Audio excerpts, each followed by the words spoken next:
On poursuit avec la prochaine mesure de variation. On a dit dans notre dernière vidéo que on devait relativiser nos variations absolues. C'est ce qu'on va faire avec la variation relative. Donc cette variation-là, qu'est-ce qu'elle est? C'est un pourcentage d'augmentation ou de diminution de la valeur de notre variable sur une certaine période.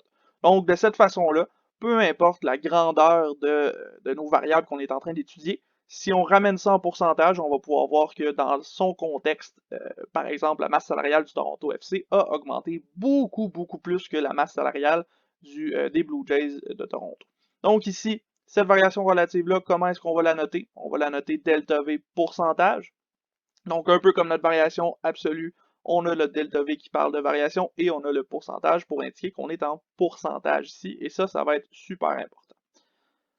Comment est-ce qu'on calcule maintenant cette variation-là? Ben, on va faire un peu comme avec la variation absolue. On va prendre la valeur de la fin moins la valeur du début, mais on va relativiser cette grandeur-là en divisant par la valeur qu'il y avait au début. Donc, notre écart, notre variation absolue, plus elle est grande, donc la variation absolue qu'on avait tout à l'heure dans une précédente vidéo, V de fin moins V de début, on va relativiser cette grandeur-là sur la valeur du début. Donc si la valeur de début était très grande, puis que notre augmentation n'est pas si grande que ça, on va avoir une variation relative pas si impressionnante que ça.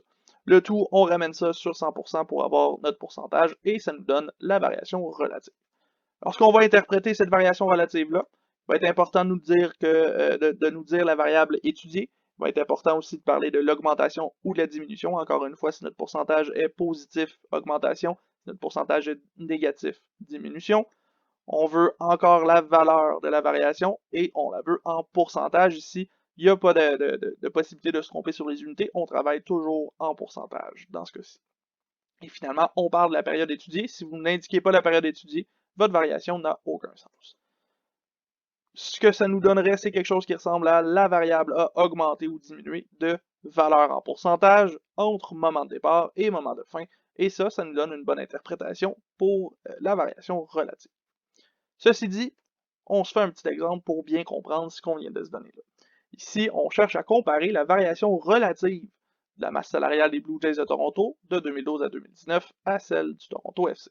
Tantôt, ou plutôt dans une vidéo précédente, on l'a fait avec la variation absolue. Cette fois-ci, on l'a fait avec la variation relative.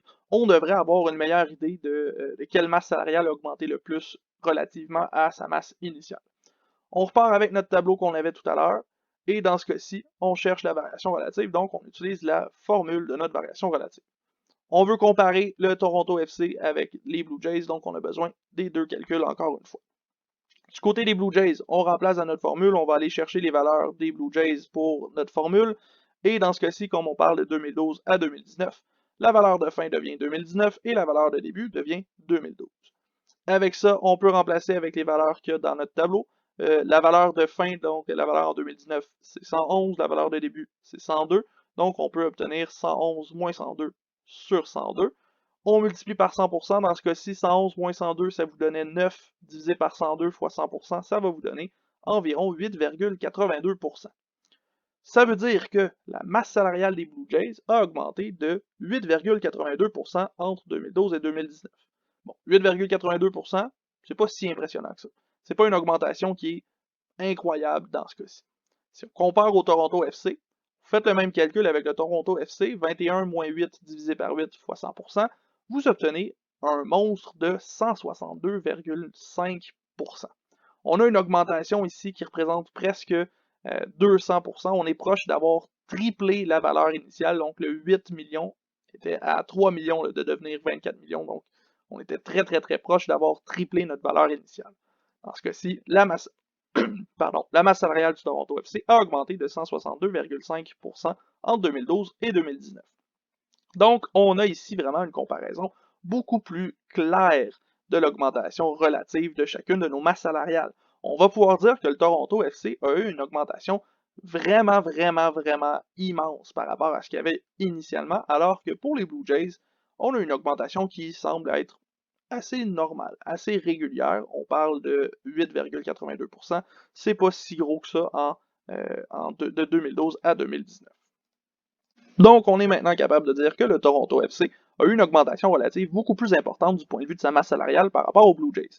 En effet, 162,5%, c'est immense par rapport à 8,82%. Par contre, qu'est-ce que je peux dire maintenant sur l'augmentation de ces masses salariales-là à chaque année entre 2012 et 2019? Si je voulais savoir en moyenne là, de combien est-ce qu'on a augmenté par année, est-ce que je peux le faire actuellement avec les mesures qu'on a définies? Non. En ce moment, les informations actuelles qu'on a amassées ne nous permettront pas d'aller chercher l'augmentation à chaque année. Ce qu'il va falloir qu'on fasse, c'est construire maintenant une variation moyenne pour pouvoir trouver la variation, l'augmentation à chaque année ou la diminution à chaque année pour nos variables qu'on étudie. Mais tout ça, on va voir ça dans une prochaine vidéo. Donc, variation moyenne, le sujet de notre prochaine vidéo.